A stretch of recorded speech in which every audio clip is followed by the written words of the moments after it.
ममता बनर्जी के खिलाफ बंगाल में अमित शाह ने पिच तैयार कर लिया है। बंगाल की राजनीति में तस्वीर साफ है कि बीजेपी ने पूरी ताकत झोंक दी है। अमित शाह ने पूरी रणनीति तैयार करते हुए अपनी टीम मैदान में उतार दिया है। जी हाँ, उम्मीदवारों की लिस्ट जारी हो चुकी है और अब बारी है सबसे बड़े चेहरे की, जो है प्रधानमंत्री नरेंद्र मोदी की।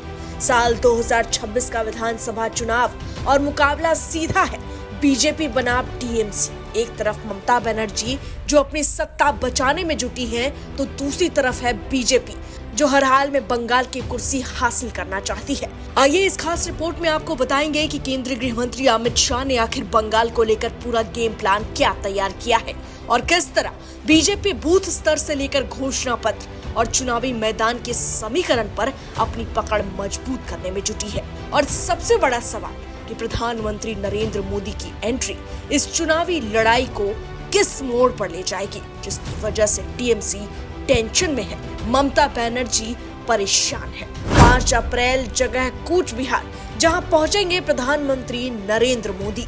यही वो मंच होगा जहां से पीएम मोदी बंगाल चुनाव 2026 की अपनी पहली रैली करने जा रहे हैं। यानी साफ संकेत है कि अब चुनावी जंग अपने चरम पर पहुंचने वाली है। बीजेपी की योजना बेहद स्पष्ट है। जैसे ही पहले 2 चरणों के नामांकन पूरे होंगे, 9 अप्रैल से पूरे राज्य में चुनाव प्रचार को तेज कर दिया जाएगा।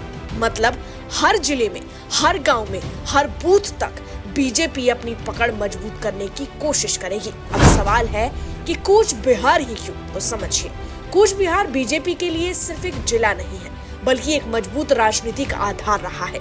साल 2021 के विधानसभा चुनाव में बीजेपी ने यहां 9 से 8 सीटें जीत ली थी। ये कोई छोटी बात नहीं थी। इस जीत के पीछे भी एक बड़ी रणनीति थी। राजवंशी, कोच, मेच और राभा जैसे स्थानीय समुदाय के बीच लगातार संपर्क करना और साथ ही आरएसएस की शाखाओं और स्कूलों का तेजी से विस्तार। बीजेपी ने जमीनी स्तर पर अपनी पकड़ बनाई और उसका फायदा चुनाव में मिला। लेकिन कहानी यही खत्म नहीं होती। साल 2024 के लोकसभा चुनाव में बीजेपी को बड़ा झटका लगा। तृणमूल कांग्रेस ने कूच बिहार की संसदीय सीट बीजेपी से छीन ली।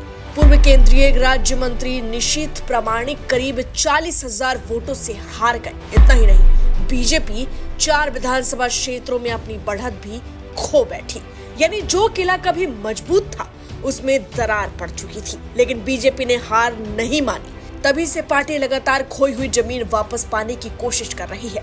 इसी कड़ी में पिछले साल पीएम मोदी ने कूच बिहार और अलीपुर द्वार को कवर करने वाली 1010 करोड़ रुपए की शहरी गैस वितरण परियोजना की आधारशिला भी रखी थी। यानी विकास के मुद्दे को भी जोर शोर से आगे बढ़ाया जा रहा है।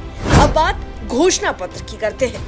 बंगाल बीजेपी का घोषणा पत्र अभी तक जारी नहीं हुआ है, लेकिन संकेत साफ है कि इसे जल्द ही लॉन्च कर दिया जाएगा।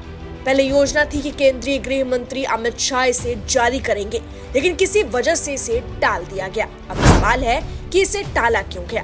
क्योंकि पार्टी के शीर्ष नेतृत्व ने तय किया कि घोषणा पत्र में कुछ बदलाव किए जाएंगे ताकि ये और असरदार बने। इसलिए इसके जारी होने में कुछ दिनों की देरी हो गई। इस घोषणा पत्र पर काम कौन करेगा, ये भी जानिए। अर्थशास्त्री अशोक लाहिरी की अगुवाई में एक टीम पिछले 1 महीने से ज्यादा समय से इस पर काम कर रही है। बीजेपी अध्यक्ष श्री नवीन भी हाल ही में बंगाल दौरे पर आए थे और उन्होंने इस दस्तावेज को लेकर अहम चर्चाएं की थी। लेकिन घोषणा पत्र से पहले बीजेपी ने एक और बड़ा कदम उठाया। अमित शाह ने तृणमूल सरकार के खिलाफ 14 बिंदुओं वाला आरोप पत्र जारी कर दिया। यानी सीधा हमला, सरकार की नाकामियों को जनता के सामने रखने की कोशिश। पार्टी के वरिष्ठ नेताओं का कहना है कि इस आरोप पत्र में सरकार की विफलताओं को उजागर किया गया है और आने वाले घोषणा पत्र में इन समस्याओं के समाधान पेश किए जाएंगे। अब जरा चुनावी मैदान की हलचल भी समझ लीजिए। विपक्ष के नेता शुभेंदु अधिकारी नंदीग्राम से अपना नामांकन दाखिल करने जा रहे हैं। ये वही नंदीग्राम है जो बंगाल की राजनीति का सबसे बड़ा रण क्षेत्र बन चुका है। उनके साथ केंद्रीय मंत्री धर्मेंद्र प्रधान भी मौजूद रहेंगे। यानी बीजेपी इस सीट को लेकर कोई कसर नहीं छोड़ना चाहती। और जब शुभेंदु अधिकारी भवानीपुर से नामांकन दाखिल करेंगे, तो खुद अमित शाह उनके साथ हो सकते हैं। इससे साफ है कि बीजेपी अपने बड़े नेताओं को हर अहम मोर्चे पर उतार रही है, तो दूसरी तरफ टीएमसी जो अपनी सत्ता बचाने के लिए हर दांव खेल रही है।